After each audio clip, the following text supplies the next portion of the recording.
Welcome back to my YouTube channel. எல்லோரும் எப்படி இருக்கீங்க? நாங்கள் ரொம்ப நல்லா இருந்தோம். ஃபேமிலியோடு திருப்பதிக்கு தாங்க போயிருந்தோம்.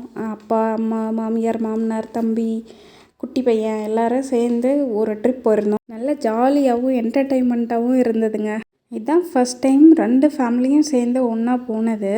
2 ஃபேமிலியுமே வருஷம் திருப்பதிக்கு போகிறவங்க தான். ஆனால் மம்மி கூப்பிடும்போது நாங்கள் ஃப்ரீயாக இருக்க மாட்டோம். நாங்கள் ஃப்ரீயாக இருக்கும்போது அவங்க வர முடியாது. தள்ளி தள்ளி போயிட்டே இருந்தது. கடைசியில் ஒரு நாள் நல்லா போயிட்டு வந்துட்டோங்க. ட்ராவலில் ஃபுல் என்டர்டெயின்மெண்ட்டுங்க. அப்போ அம்மா, மாமியார், மாமனாரோட பேசிட்டு அவங்களோட பழைய ஸ்டோரிஸ்லாம் கேட்க ரொம்ப இருந்ததுங்க. ட்ராவல் மொத்தம் சிரிச்சிட்டே தான் வந்தோமே. அப்புறம் கீழே செக்கிங்லாம் முடிஞ்ச பின்னாடி மேலே கிளம்பிட்டோங்க. தம்பி ரொம்ப என்ஜாய் பண்ணான். ஏன்னா ராம் என்னோடய தம்பி. அவங்க 2 பேரும் ஃப்ரெண்ட்ஸ் மாதிரிங்க. ஒரு கொஞ்ச நேரம் பார்த்தா அடிச்சிட்ருப்பாங்க. அப்புறம் பார்த்தா 2 பேரும் ஒன்றா உட்காந்து பேசிகிட்டு இருப்பாங்க. அவங்கள பார்த்துட்டு சிரிச்சிட்டு வரவே ட்ராவல் மொத்தம் ரொம்ப ஜாலியாக இருந்தது. ஒருத்தர் கூட தூங்கவே இல்லைங்க. அப்புறம் இந்த வீடியோவை எடுத்தது ஃபுல்லாகவே பவிஷ் தாங்க. நாங்கள் வீடியோ எடுத்ததை பார்த்துட்டு நான் தான் எடுப்பேன் அப்படின்னு சொல்லிட்டு எல்லாத்தையும் அவனே ஃபோக்கஸ் பண்ணிட்டு வந்தான். கூட பாட்டு கேட்டுட்டு தூங்கவே இல்லைங்க. ஒரு கொஞ்ச நேரம் கூட தூங்கவே இல்லை. ட்ரிப் மொத்தம் விளையாடிட்டு பாட்டு கேட்டுட்டு அவன்கிட்ட சண்டை போட்டுட்டு இப்படியே தான் வந்தான் ட்ராவல் மொத்தமும். பவிஷ்க்கு இதுதாங்க ஃபஸ்ட் டைம். அவன் திருப்பதிக்கு ஆஃப்டர் பர்த்க்கு அப்புறம் இவன் ஃபஸ்ட் டைம் திருப்பதிக்காக வரான். புதுசாக இருந்ததுனால எந்திரிச்சு அதையே பார்த்துட்டு ஒரு மாதிரி எக்ஸைட் ஆகிட்டே இருந்தான். இல்லை ட்ராவல் பண்ணும்போது மொத்த சண்டையாகவே போனது. மேலே வந்ததும் ஒரு மாதிரி எக்ஸைட் ஆகிட்டான்.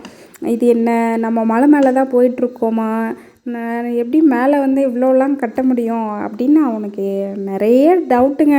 இதை அவங்ககிட்ட நான் கிளியர் பண்ணிட்டு வர்றதுக்கே போதும்னு ஆயிடுச்சு. ரூமுக்கு போனதும் ஃபுல் டயர்டு. யாருக்குமே தூக்கமே இல்லாதனால எல்லோரும் குளிச்சுட்டு நல்லா தூங்கிட்டோம். வீடியோவே எடுக்க முடியலங்க, சாரிங்க. நல்லபடியாக தரிசனத்தை பார்த்துட்டு ஃபுல் ரெஸ்ட் எடுத்துகிட்டு அதுக்கப்புறம் கீழே போயிட்டோம்.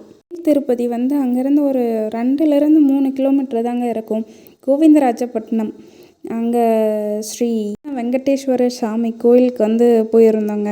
அப்படியும் ஒரு 7-8 மணிக்கெல்லாம் அங்கே அந்த கோயிலுக்கு போயிருப்போம். அவ்வளோ நேரத்துக்கே அவ்வளோ கூட்டங்க சாட்டர்டே. அதனால் வெளியவே சுற்றி பார்த்துட்டு வெளியே இருந்து தரிசனம் பார்த்துட்டு தயிர் சாதம் கொடுத்தாங்கங்க. அது ரொம்ப நல்லா டேஸ்ட்டாக இருந்தது. ஃபஸ்ட்டு பிரசாதமாக அதை வாங்கி சாப்பிட்டோம். நல்லா இருந்தது. இருந்து கிளிப்பெல்லாம் எடுத்துகிட்டு ஃபோட்டோஸ்லாம் எடுத்துகிட்டு ஷாப்பிங் பண்ணுற மாதிரி இருந்தால் அதையும் பண்ணிவிட்டு ஒரு ஃபேமிலி ஃபோட்டோவாக எடுத்துக்கலான்னு சொல்லிவிட்டு அதெல்லாம் எடுத்துகிட்டு நல்ல பசிங்க. சரி, அம்மா அப்பாவுக்கெல்லாம் உடம்பு சரியில்லை, சரி முதல்ல போய் சாப்பிட்றலாம் அப்படின்னு சொல்லிட்டு கிளம்பிட்டோம். பவிஷ்க்கு பெட்டாக டாகை வளர்த்தணும் அப்படின்னா அவனுக்கு ரொம்ப ரொம்ப பிடிக்கும். எங்கே குட்டி நாய் பார்த்தாலும் போயிட்டு நான் கொஞ்சம் நேரம் தடவிட்டு வரட்டுமா, அதை நான் தூக்கிக்கிட்டுமா அப்படின்னு சொல்லிட்டு கேட்டுகிட்டே இருப்பான். அங்கே க்யூட்டாக ஒரு டால் இருந்தது. அதை பார்த்ததும் விடவே இல்லை. அது வேணும்னு சொல்லிட்டு வாங்கிட்டே வந்துட்டான். அதை காரில் வச்சுட்டு கடைசி வரலும் அந்த தலை எப்படி ஆடுது அப்படின்றத பார்த்துட்டே வந்தாங்க. இப்படி தான் போச்சு எங்களுக்கு இன்றைக்கி நாள். ட்ரை பண்ணோம்.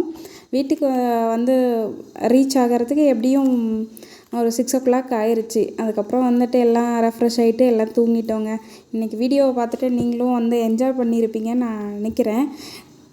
வீடியோஸை பார்த்து நீங்கள் என்ஜாய் பண்ணணுன்னா பவிஷ் மம்மி விளாக் யூடியூப் சேனலுக்கு சப்ஸ்கிரைப் பண்ணுங்கள். தேங்க்யூ, பாய்.